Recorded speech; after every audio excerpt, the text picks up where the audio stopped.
네, 반갑습니다, 여러분들. 자, 우리 이번 시간은요, 지난 시간에 이어서 계속 진행하도록 하겠습니다. 자, 요금 납부와 관련해서 여러분들 보시면, 자, 우편물의 운송수단, 배달 지역, 중량, 부피 등에 해당하는 금액을, 자, 보세요.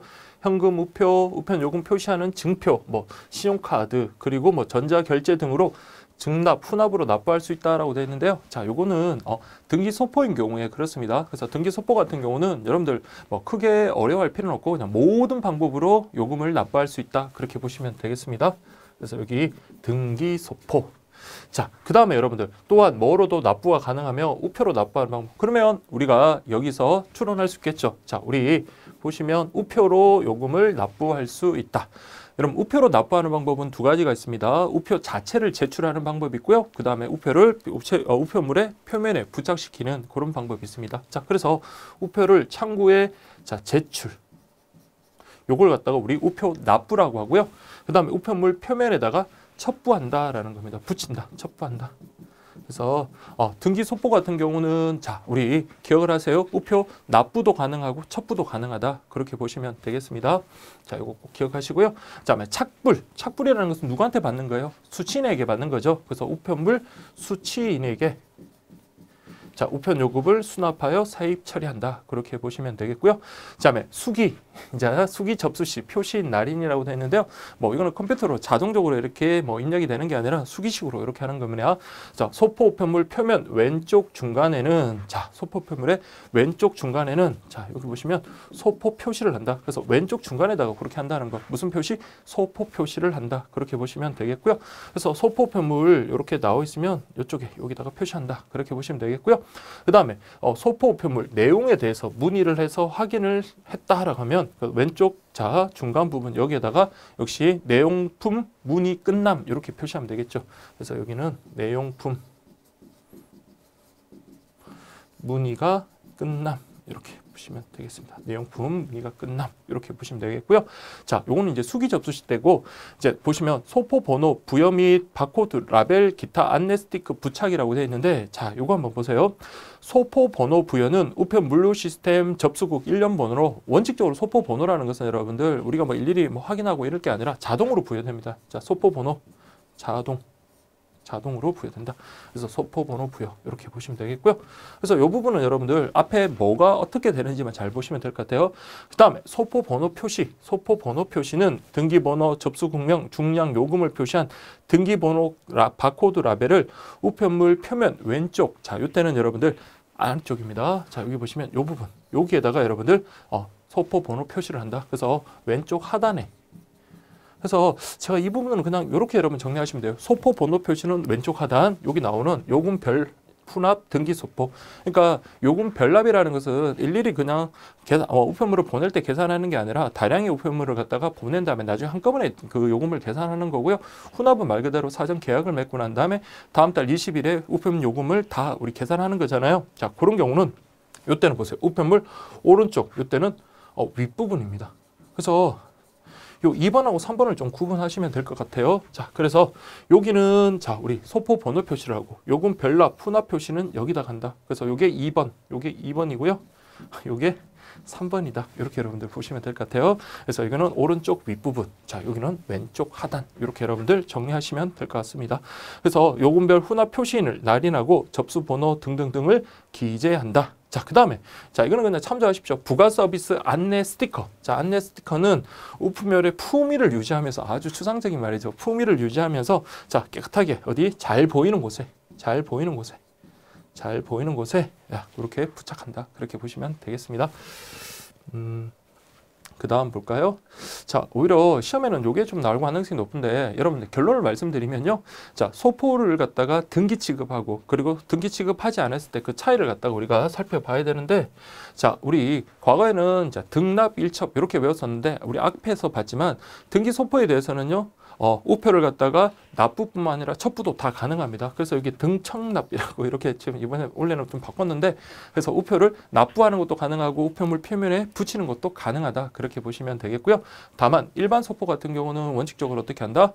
첩부 붙인다. 그렇게 보시면 되겠습니다. 자, 그래서 등기 취급이라는 것은 자, 그 등기소포라는 것은요, 우리가 추적이 가능하죠. 즉 기록 취급을 하는 겁니다. 그래서 접수에서 배달까지, 자, 송달 과정에 대해서 기록 취급한다. 기록을 한다. 이렇게 보시면 되겠고요. 반면에 일반 소포 같은 경우는요, 기록하지 않겠죠. 기록하지 않음. 이렇게 보시고요. 그래서 요금 방법은 다 가능하다. 다만 이제 우표와 관련해서는 조금 구분하셔서 등기소포 같은 경우는 붙이거나 아니면 우표로도 납부할 수 있다. 그래서 우표, 첩부, 납부 다 가능합니다. 우표, 첩부, 납부 다 가능하다. 반면에 자, 일납이라 그랬어요. 여기서 일첩이라 그랬어요. 죄송합니다. 일첩. 그러니까 일반 소포 같은 경우는 붙이는 게 원칙입니다. 그래서 일첩. 그래서 등청납, 등기는 그럼 외울 필요 없겠죠. 일반 소포 같은 경우는 첩부하는 것이 원칙이다. 그래서 등첩납, 일첩 이렇게 보시면 되겠고요. 자, 국내 우편에서는 지연배상이든 손실망실이든 이런 손해배상을 받기 위해서는요, 등기 취급을 해야 됩니다. 그래서 망실, 훼손, 지연배달 시 자, 손해배상 청구가 가능합니다. 가능하다. 그렇지만 일반 소표 같은 경우는요. 자, 그렇죠. 여기는 할 수 없다. 손해배상을 청구할 수 없다. 이렇게 보시면 되겠고요. 또한 등기소포 같은 경우는 반송할 때 반송 수수료 역시 이게 통상의 등기 통상 취급 수수료라고 해가지고 반송 다시 돌려받을 때도 그때도 역시 반송료를 부과합니다. 반송료 가능. 그러나 여기는요, 없다. 징수라고 해야겠네요. 표현이 그렇죠. 반송료, 징수. 그 다음에 일반 소표는 똑같아요. 별도의 반송료는 징수하지 않는다. 그 다음, 등기 취급을 해야지 각종 부가 취급 서비스가 가능하고요. 그리고 일반 소포 같은 경우는 별도의 부가 취급 서비스를 받을 수가 없다. 그래서 자, 표현이 중요한 게 아니라 여러분들 의미가 중요합니다. 그래서 이게 뭐 공고 나왔던 표현 물론 정확하게 알아야 되는 그런 부분도 있지만 어쨌든 등기소포 같은 경우는요, 이쪽에 있는 거 다 가능하다 이렇게 보시고, 자, 일반 소포는 다 안 된다 그렇게 보시면 되고요. 그리고 여기서 또 다른 차이가 하나 있었죠. 우리 지난 시간에 공부를 했었던 것 중에 배달 기한이 있었습니다. 그래서 같은 소포로 하더라도 등기 취급된 소포 같은 경우는 접수한 다음 날까지가 배달 기한이고요. 일반 소포 같은 경우는 접수한 다음 날로부터 3일 이내가 배달 기한이라는 거, 그것도 여러분들 좀 차이라고 보실 수 있겠네요. 자, 이렇게 보시면 되겠습니다.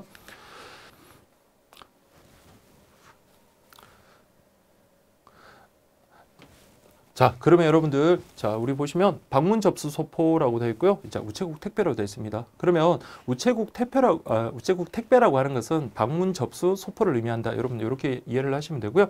자, 그래서 여러분들 보시면 소포 우편물의 방문 접수, 요 브랜드 업무 표장이다라고 되어 있네요. 요게 바로 뭐다? 우체국 택배다. 이렇게 보시면 되겠습니다. 우체국 택배. 자, 그래서 우리 영문 표기 뭐 이런 게 있다 보시면 되고요. 그래서 소포 우편물 방문 접수의 공식 브랜드 및 업무 표장으로서 소포 우편물을 뭐 하는 것? 방문 접수하는 게 요게 바로 우체국 택배다. 그렇게 보시면 되겠고요. 자, 그래서 여러분들 소포 우편물 방문 접수와 관련된 모든 업무를 대표해서 우리가 뭐라고 한다? 우체국 택배다. 그렇게 표현할 수 있다. 보시면 되겠습니다. 자, 우체국 택배 종류는 여러분들, 자, 우리 뭐 정기적인 어떤 계약을 맺고 하는 경우가 있겠고, 우리가 필요할 때마다 부르는 경우가 있겠죠. 자, 이런 경우 개인 고객이 자, 방문 접수 신청할 때 해당 우체국에서 픽업하는 것, 요거는 별도 계약을 맺는 게 아니죠. 그렇기 때문에 이걸 우리가 개별 택배다 이렇게 보시면 되겠고요. 반면에 사전 계약을 통해서 별도 우리 연락 없더라도 뭐 정기적이나 비정기적으로 와서 픽업해 가는 거, 요걸 우리가 계약 택배다 이렇게 봅니다. 그래서 개별 택배, 계약 택배 그렇게 여러분들 보시면 되겠습니다. 그래서 뭐 주기적으로 올 때도 있고 또는 필요할 때마다 올 때도 있고 그렇습니다. 항상 뭐 그건 사전 약정에 따라 다르겠죠. 꾸준하게 뭐 물건을 판매할 수 있으면 주기적으로 오겠지만 그게 아니라 좀 약간 불규칙적이다. 그러면 그때는 필요할 때마다 그렇게 올 수 있는 거고요. 그리고 방문 접수 지역 너무나 수량이 작은 그런 쪽은 힘들겠죠. 그렇기 때문에 4급 또는 5급 우체국이 설치되어 있는 시군의 시내 배달구, 그래서 이 정도 급은 돼야지 방문 접수 서비스를 해주겠다. 그 외 이제 또 필요하다고 인정하면 관할 우체국장이 방문 접수 실시하는 그런 지역에서, 그래서 이것도 역시 그 지역의 사정을 잘 아는 관할 우체국장이 필요하다고 한다면 우체국 택배 서비스를 할 수 있다. 이렇게 보시면 되겠습니다. 자, 그 다음 보시면 자, 이용 방법인데요. 결국은 다 가능하다. 전화로 부르든지 인터넷으로 접수하든지 다 가능하다. 이렇게 보시면 돼요. 그래서 전화도 가능하고 인터넷 우체국 통하여 방문 접수 신청하는 것도 가능하고요. 그리고 소포 우편물을 자주 발생하는 경우 정기, 부정기 이용 계약을 체결하여, 아까 우리 이걸 뭐라고 그랬는데 있어요? 계약 택배라 그랬죠. 그러면 별도의 뭐 하지도 않고도 전화하지도 않고도 전화 없이도 정해진 시간에 방문 접수가 가능하고요. 그리고 택배 같은 경우 여러분들 많이 받아보셨죠. 이거 수취인 부담도 가능합니다. 그래서 요금 수취인, 요금 착불도 가능하다. 그렇게 여러분들 정리하시면 됩니다. 자, 이 부분은 뭐 그렇게 어려운 내용은 아니니까 가볍게 보시면 될 것 같습니다. 자, 그 다음에 여러분들 보셔야 되는 게 우편물의 접수인데요. 접수 검사. 그래서 이 접수 검사와 관련해서는 여러분들 기본적인 내용 좀 알아두시고, 그리고 2019년도에 들어왔던 게 바로 우편물 금지 물품이거든요. 그래서 이런 거 한번 비교하시면서 보시면 될 것 같습니다. 자, 일단 기본적으로 우편물 접수할 때는 발송인, 수취인 등 기재사항. 우리 발송인, 수취인 기재사항이 뭐였어요? 주소, 성명, 그 다음에 우편번호, 그 다음에 요금 그 납부 표시, 그걸 여러분 확인해야 되겠죠. 먼저 확인을 하고, 검사 결과 규정에 위반되는 것을 발견했을 때는 자, 발송인이 자, 이때 뭐 한다 그랬어요? 보완하고 자, 제출합니다. 근데 여기 보완 요구에 대해서 불응한다. 그럼 그때는 접수를 뭐 할 수 있다? 거부할 수 있다. 이렇게 연결하시면 되고요. 다만 그때는 이유를 설명해 줘야겠죠. 그냥 무턱대고 안 돼 이러는 게 아니라 이런 이유 때문에 접수가 안 됩니다 라고 그렇게 이유를 말해야 된다. 그렇게 보시면 되겠고요. 자, 그 다음에 여러분들 우편물 금지 물품이라고 되어 있는데요. 자, 여기 보시면 자, 이걸 여러분 다 외울 수는 없어요. 그렇지만 기본적으로 여러분들 우편물 중에 뭐 불에 타기 쉬운 것들, 그러니까 막 폭발성이라든지 화약 같은 이런 것들, 인화성 물질이라든지 폭발성, 화약품 이런 것들은 그 자체가 여러분들 다른 우편물에 손상도 줄 수 있겠지만 또 뭡니까? 배달 중에 아주 위험할 수 있잖아요. 그렇기 때문에 자, 여기서는 첫 번째 보시면 폭발성. 자, 이건 여러분들 외우기보다는 그냥 폭발성 이런 것들, 그 다음에 인화성 물질, 화약류, 폭약류 이렇게 되어 있네요. 화약류, 폭약류, 폭약 같은 거 이런 거 하면 안 되겠죠. 그래서 뭐 그 외 화공유, 발화성, 인화성 뭐 이런 것들 쭉 있는데 방사성 물질 등등 이런 거는 원칙적으로 뭐다? 접수할 수 없다. 자, 그래서 이런 것들 접수가 안 되는 것 요걸 여러분들 좀 기억을 하시고 대신 보세요. 다음과 같은 경우는 예외로 한다라고 돼 있으니까 그 예외가 되는 세 가지. 첫 번째 독약, 병균, 다음에 뭐 공안에 방해되는 뭐 그런 것들이겠죠. 자, 그래서 여러분들 독약이라는 게 여러분들 뭐 이걸 먹고 뭐 자살을 하거나 그렇게 하면 이게 나쁜 걸 수도 있겠지만 독약을 통해서 어떤 식물질을 개발할 수 있는 그런 또 긍정적인 측면도 있단 말이에요. 그래서 그걸 연구 목적으로 사용한다면 가능해야 되겠죠. 그래서 여러분들 독약이라든지 극약이라든지 이런 것이 자, 이런 주체가 즉 관공서, 의사, 치과의사, 한의사 등등의 면허 허가를 받은 자가 자, 이때 뭐예요? 등기 우편으로 발송하는 것은 예외로 한다라고 되어 있습니다. 그래서 여러분들은 원칙 이런 것들은 접수 불가. 다만 예외적으로 독약, 극약은요 이런 일정한 자가 등기 취급했을 때 등기로 발송할 때는 가능하다, 접수 가능하다라는 것. 그거 여러분들 보시면 되겠고요. 그리고 마찬가지 살아있는 병균 같은 것도 병균 또는 뭐 이를 함유하거나 부착되어 있다고 인정되는 물건으로 관공서가 반경연구소 뭐 등등등 이런 또 제한된 주체가 뭐를 했을 때 등기 우편으로 발송하는 것은 예외로 한다. 자, 그럼 공통점 보세요. 독약이든 병균류든 간에 자, 어떤 제한된 주체가 뭐 긍정 연구 목적 등이겠죠. 그런 목적으로 등기 우편으로 발송하는 것은 허용된다. 그렇게 여러분 보시면 되겠고요. 자, 그 다음에 여러분들 이제 우리 사회 질서를 어지럽히는 그런 것들이 있겠죠. 그래서 우리 공안 표현이 그런데 공안 방해와 그 밖의 위험한 물건, 그 밖의 위험. 그러니까 이게 아주 추상적입니다. 그래서 공안을 방해하는 것, 그래서 음란 서적 뭐 이런 것들이 될 수 있겠죠. 그 밖에 위험성의 물질, 다음에 음란 문서, 그 밖에 사회 질서에 해가 되는 물건으로서 법령으로 이동 판매 반포를 금하는 것으로서 자, 근데 이 목적이 여러분들 보시면 이게 법적 그리고 행정적 목적입니다. 법적 행정적 목적으로 자, 누가 여기서는 주체가 공공기관으로 한정되어 있습니다. 공공기관으로 마찬가지로요. 자, 무슨 우편으로? 등기 우편으로 발송하는 것은 예외로 한다. 자, 그러면 여러분들 이게 2019년도 공고에 새로 들어온 부분이라 그랬죠. 그러면 원칙적으로 여러분들 폭발성, 인화성, 뭐 화약류, 폭약류 이런 것들은 자, 원칙적으로 접수가 불가능하다. 그러나 첫 번째 독약, 극약 같은 경우 제한된 주체가 등기 우편으로 보내는 경우라든지, 그 다음에 두 번째 병균 같은 것도 제한된 주체가 등기로 보낸다든지, 세 번째 공안을 해치는 거라든지 아니면 위험한 물건에 대해서도요, 자, 공공기관이 법적, 행정적 목적으로 등기로 보내는 경우는 접수가 가능하다는 거. 셋 다 공통점은 뭐예요? 다 등기 취급하는 겁니다. 그래서 여기도 등기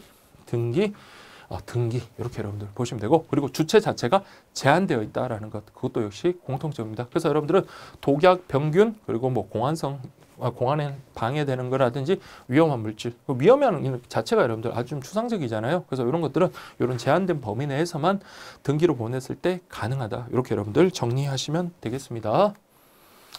자, 그 다음에 여러분들 보시면 우편물의 포장인데요. 자, 이건 간단하게 보세요. 그래서 내용품의 성질상 송달, 도중, 파손되거나 다른 우편물에 손상을 주지 않는지, 아니면 뭐 띠종이 크기 이런 것들이 적합한지, 아니면 잘 포장했는지, 자, 이런 것 한번 읽어보시면 될 것 같고요. 그래서 여러분들 시험에 나올 만한 거는 요 5번, 6번 정도 보시면 됩니다. 그래서 독극물이라든지 생병원체를 넣은 것은, 우리 앞에서 독극물, 생병원체 이것도 가능하다 그랬죠. 등기 우편하면, 자, 전호와 같이 포장을 하고 우편물 표면에 자, 위험물이라고 이렇게 딱 표시를 하고, 그리고 누구의 자격과 성명을 써야 한다? 수취인이 아니라 누구? 발송인. 그렇죠. 발송인의 자격과 성명을 기조해라. 자, 이걸 갖다가 해야 됩니다. 자, 이거는 뭐라고요? 독극물을 갖다가 독극물 생병원체를 갖다가 접수할 때 이걸 확인한다. 보시면 되겠고요. 반면에 독극물은 여러분들 아무리 발송인의 자격과 성명을 적더라도요, 두 가지 이상을 함께 포장할 수는 없습니다. 이게 어떤 화학적 반응을 일으켜서 어떠한 위험이 발생할지 모르잖아요. 그래서 두 가지 종류. 그래서 이걸 교묘하게 여러분 섞어낼 수 있겠죠. 독극물 같은 경우는 두 가지 종류를 발송인의 자격과 성명을 기재하여 발송할 수 있다. 이러면 안 됩니다. 알겠죠? 두 가지 이상 종류를 함께 포장하여 발송하는 것은 얘를 쓰고 안 쓰고가 문제가 아니라 아예 발송할 수 없다라는 거. 그걸 좀 기억을 하시고요. 자, 그 다음에 혐오성이 없는 살아있는 동물은 튼튼한 상자 또는 기타 적당한 용기에 넣어 완전히 그 탈출, 배출물의 누출을 방지할 수 있는 포장을 한 것인가. 이건 뭐 당연히 이해가 되실 겁니다. 그래서 5번, 6번 정도만 잘 확인하셔도 여러분들 충분히 하실 수 있을 거고요. 그래서 요거 똑같은 내용이네요. 그래서 칼 같은 경우 요게 적당한 칼집에 넣거나 아니면 잘 상자에 싸서 안전하게 그렇게 발송을 해야 되겠고요. 액체, 액하기 쉬운 물건 이거 누출 안 되도록 그렇게 해야 되겠고요. 아까 방금 봤던 그 내용이죠. 우편물 외부에 누구의, 그렇죠, 발송인의 자격, 성명을 기재하고요. 독약, 극약, 독물, 극물 이거는 자, 두 가지 종류, 그렇죠. 두 가지 종류를 함께 포장해서는 아니 된다. 자, 그 부분 보시면 될 것 같습니다. 자, 이렇게 여러분들 보시고요. 자, 그 다음에 이제 봐야 되는 게 우편물 제한 부피 무게인데, 자, 요거 여러분들 참 고마운 게 한번 우리가 정리를 하고 다시 한번 또 반복할 수 있도록 그렇게 복습용으로 정리할 수 있도록 이렇게 나와 있네요. 더 깔끔하게 되어 있죠. 그래서 여러분들은 앞에 있는 그런 것보다는 요걸 갖다가 여러분들 표를 통해서 딱 정리하시는 게 훨씬 더 깔끔하다. 그렇게 말씀드리겠습니다. 자, 보시면 통상 우편물 같은 경우는 두 가지로 구분했죠. 서신 등의 의사 전달물, 소형 포장 우편물. 자, 요거는 뭐다? 최대 부피다. 자, 최대 부피는 여러분들 최대 부피, 최소 부피는 반드시 알아두셔야 됩니다. 아예 대놓고 2016년도에 이거 나왔다 그랬습니다. 자, 그러면 서신 등의 의사 전달물 통화는요. 90, 60. 자, 90, 60. 그래서 가로, 세로, 두께, 높이입니다. 이걸 합하여 90cm. 이게 바로 최대 부피고요. 반면에 자, 어느 한쪽, 가로나 세로 이런 어느 한쪽의 길이가 뭐를 초과할 수 없다? 60cm를 초과할 수 없다. 이렇게 여러분들 정리하시면 되겠고요. 반면에 소형 포장 우편물은 소포 우편물과 나누는 기준이 35cm 미만이냐 이상이냐 있죠. 그러면 가로, 세로, 높이 합이 최대 얼마? 35cm여야 된다. 이렇게 여러분들 보시면 되겠습니다. 자, 그 다음에 여러분들 이 경우 이제 원통형과 관련해 가지고는 자, 요게 원래 최대 90이지만 요거는 1m까지 가능하다. 그렇게 여러분들 보시면 되겠습니다. 자, 반면에 소형 포장 우편물 같은 경우 자, 35cm가 최대지만 서적, 달력, 다이어리, 서적 같은 경우 이렇게 그 다이어리 같은 거 좀 보시면 서적이나 달력은 부피가 좀 클 수 있겠죠. 서적도 마찬가지. 자, 요 경우는 몇 cm까지? 90cm까지 가능하다. 그렇게 보시면 되고요. 근데 여러분들 요거 소형 포장 우편물 같은 경우는 이게 가로 세로 높이 이런 직육면체 형태로 된 것도 35cm 미만이지만 원통형 역시 마찬가지 35cm 미만이더라. 그렇게 여러분들 보시면 되겠습니다. 그래서 그렇게 여러분들 보시고요. 그리고 난 다음에 자, 이때 원통형 같은 경우는 최대 뭐까지? 1m까지 허용이 되더라. 그래서 서적, 달력, 다이어리 같은 경우 요게 조금 외우기가 힘드네요. 근데 아까도 지난 시간에도 말씀드렸지만 요 경우는 여러분들 기본적인 것부터 먼저 좀 암기하시고 서적, 달력, 다이어리 같은 경우 이런 예외적인 경우는 이후에 차후에 여러분들 좀 정리를 하시면 될 것 같아요. 그래서 지금 순서대로 하느라고 이랬지만 기본적으로는 여러분들 말씀드렸지만 최소, 최대, 부피부터 먼저 딱 잡아주시고요.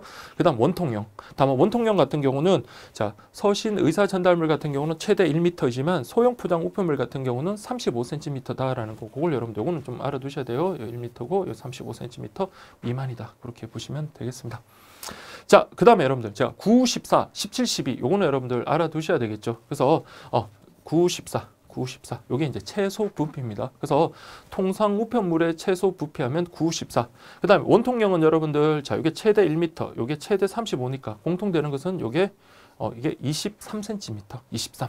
자, 이것도 조금 어렵네요. 그래서 23. 그리고 가장 긴 변의 길이는 길이는 14cm 이상이어야 된다. 이렇게 여러분들 정리를 하시면 되겠습니다. 자, 이렇게 하고요. 한 번만 딱 정리하고 난 다음에 여러분들 그냥 덮지 마시고요. 그리고 여러분들이 스스로 한번 되뇌어 보십시오. 저도 역시 계속 되뇌고 시험장 가서도 역시 그렇게 할 겁니다. 자, 최대 무게 한번 보시면 자, 최소, 최대. 자, 통상 우편물 같은 경우는 우리 최소가 2였고요. 그다음에 최대가 여기 그램으로 나와 있으니까 6,000g이더라. 이렇게 가야 되겠죠. 다만 전기 간행물, 서적, 달력, 다이어리. 그러니까 요 서적, 달력, 다이어리 같은 요런 경우, 요 예외적인 요 경우면 소형 포장 우편물 요게 보면 작은 물건이잖아요. 그래서 서적, 달력, 다이어리 같은 경우는 최대 90cm까지 허용되고 원통형은 최대 1m까지 허용되더라. 그러면 이때 요금 감액을 받는 것은 자, 1,200g. 요금 감액을 받지 않는 것은 800g. 그 다음에 국내 특급 같은 경우는 통상 우편물이라 하더라도 30kg까지 가능하더라. 이렇게 여러분들 정리를 했었죠. 자, 이렇게 여러분 보시면 되겠습니다. 자, 그 다음에 여러분들 자, 소포 우편물과 관련해서 자, 기출됐던 게 바로 최대 부피, 가로, 세로, 높이를 합하여 최대 160cm 이렇게 돼야 되겠죠. 160cm. 다만 어느 변이나 1m를 초과할 수 없다. 그래서 제가 요걸 가지고 케이스 문제로 막 여러 번 냈었잖아요. 그래서 그 기출 문제 뒷부분에 그 모의고사 문제가 있었습니다. 거기에 보면 뭐 길이를 갖다 이렇게 포장을 했을 때 과연 통과가 되는지. 그러니까 기본적으로는 이 요건을 갖다가 정확하게 알아두시고요. 그리고 난 다음에 어떤 케이스 문제가 혹시라도 나온다면 그게 이제 그 요건에 부합하는지. 그 요건에 부합하지 않는다면 여러분들 자, 어떻게 하면 돼요? 요걸 수정해달라고 보완해달라고 요구를 하고 그 만약에 보완 요구에 불응하면 그때 접수를 거부할 수 있다. 그렇게 여러분들 보시면 되겠습니다. 자, 그러면 소포편물의 최소 부피는 쉬워요. 왜냐하면 소형 포장 우편물과 나누는 기준이 바로 35니까. 그러면 가로, 세로, 높이 세 변의 길이를 합하여 35cm 이렇게 가야 되겠죠. 자, 그리고 여러분들 자, 9, 14, 17, 12 이렇게 기억하셔야 된댔죠. 그래서 가로는 17, 세로는 12. 자, 여기까지는 여러분들 좀 기억을 하시고요. 자, 그 다음에 원통형과 관련해 가지고 소형 포장 우편물의 최대 원통형도 지름의 길이 아니에요. 지름의 2배와 길이를 합하여 35cm는 돼야 되겠죠. 그렇죠? 이렇게 보시면 됩니다. 근데 이거는 좀 어려워요. 어렵지만 맥시멈이 여러분들 최소가 이제 35니까 지름은 너무 작아도 안 되니까 이게 3.5cm 그렇게 이상이 돼야 된다. 그렇게 보시면 돼요. 3.5cm 이상. 그리고 길이는 최소 17cm 이상이 돼야 된다. 그렇게 보시면 되겠습니다. 자, 그래서 소포품의 무게 역시 최대 30kg 이렇게 돼야 돼요. 30kg. 다만 소포편물이라 하더라도요. 자, 우리 우편 관서의 장하고 발송인이 서로 계약을 맺으면 별도 계약을 맺었다. 그러면 이런 요건을 충족하지 않더라도 가능하겠죠. 그래서 그때는 달리 정할 수 있다. 즉 뭐에 따라서 사전 계약에 따라서. 그래서 여러분들 사전 계약에 따라서 그 계약으로 달리 정할 수 있다라는 거, 요걸 여러분들 기억을 해 주시면 되겠습니다. 자, 그래서 우리 다시 한 번만 딱 점검하고 넘어가도록 할게요. 여기 보시면 자, 통상 우편물, 소포편물 이렇게 한 장으로 여러분 이렇게 딱 정리가 되겠네요. 자, 그래서 최대 부피에 관련해서 통상 우편물은요, 서신 등 의사 전달물하고 통화하고 그리고 소형 포장 우편물을 두 개를 구분하셔야 된다 했어요. 그래서 이거는 기출 나왔던 게 90, 60이 나왔다 그랬습니다. 90, 60. 다만 원통용 같은 경우는 최대 1m더라 이렇게 보시면 되고요. 그다음에 소형 포장 우편물은 무조건 35로 가야 돼요. 35 가로 세로 높이가 35 해야 된다. 다만 이제 다이어리라든지 달력 같은 경우는 90까지로 가는 허용이 된다 이렇게 보시면 되고요. 원통용 같은 경우도 똑같이 35입니다. 그래서 요게 바로 최대 부피. 요거 보세요. 요 최대 부피가 뭐하고 같다? 소포 우편물의 최소 부피. 그러니까 요 35, 35. 여기도 35, 35 이렇게 되는 거라고요. 35, 35. 그러니까 여기 소형 포장 우편물과 소포 우편물을 딱 35를 기준으로 35cm 이상이냐 35cm 미만이냐 이거는 직육면체의 어떤 소포 부피뿐만 아니라 원통용도 마찬가지다. 그렇게 여러분들 보시면 되겠습니다. 다만 이제 이런 예외 이제 서적 달력 다이어리 같은 91m 이렇게 여러분들 암기하시고요.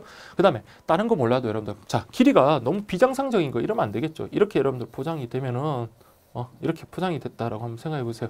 그럼 이거 뭐 막대기 같은 이런 거는 운송하기가 힘들잖아요. 그렇기 때문에 최소 요건 그러니까 필요하다. 그래서 최소 부피 관련해서 14구, 17, 12, 여기 17, 12 요거는 그냥 암기할 수밖에 없죠. 14구, 17, 12. 그러면 만약에 35cm라는 뭐 이런 요건은 충족했지만 길이가 비정상적으로 하나가 3cm다. 그럼 어때요? 그걸 갖다가 늘리고 다른 걸 줄이고 뭐 이런 식으로 해가지고 최소 최대 부피 요건을 갖춰야지 접수가 가능하겠죠. 자, 그렇게 여러분들 보시면 되겠습니다. 자, 그리고 이제 원통용 같은 경우는 자, 우리 1m 35 이렇게 됐죠. 그래서 일반적인 경우는 1m, 그 다음에 소형 포장 일반적이라는 표현보다 서신 등 의사 전달물 통화 같은 경우는 원통용은 1m, 소형 포장 우편물은 35cm. 반면에 그 최소 부피는 23 이렇게 됐습니다. 그래서 제 길이, 요 길이 원통용 같은 경우 요런 식의 길이 요게 길이죠. 요게 길이는 최소 23은 돼야 된다. 이렇게 보시면 되고 14cm는 돼야 된다. 14cm. 여기 14보다는 커야 되고요.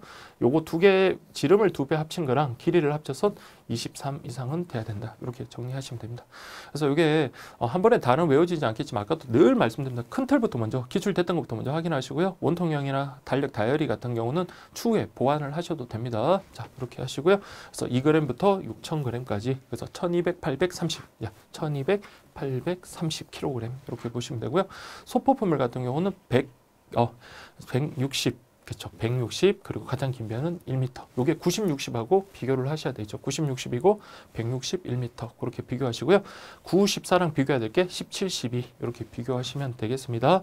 다만 원통형 같은 경우는 자 최소 35를 기준으로 하니까 35. 다만 지름은 3.5, 최대 길이는 17 이상이다. 이거 조금 어렵네요. 그리고 최대 무게는 30kg이다. 그렇게 보시고요. 별도의 사전 계약에 따라서 이런 요건을 달리 정할 수 있다. 이렇게 보시면 되겠습니다. 그래서 우리 2019년도에 그 봉함하는 우편물과 봉함하지 않은 거에 우리 규격 요건이 나왔잖아요. 그래서 우편 파트 같은 경우는 워낙 이런 세부적인 것도 좀 나오다 보니까 이 부분도 여러분 정확하게 좀 알아두시고요. 기출 문제 확인하시고 그리고 요게 사령으로 나왔을 때 우리가 아는 그 최소 요건, 최대 요건 그리고 중량을 잘 대입을 해가지고 그게 이제 그 요건에 부합하는지만 잘 찾아주시면 되겠습니다. 자, 이렇게 여러분들 보시고요. 다음 파트가 이제 등기 이제 새로운 단원이다 보니까 이번 수업은 여기까지 하는 걸로 하겠습니다, 여러분들. 자, 여러분들 힘내시고 어쨌든 수고하셨습니다.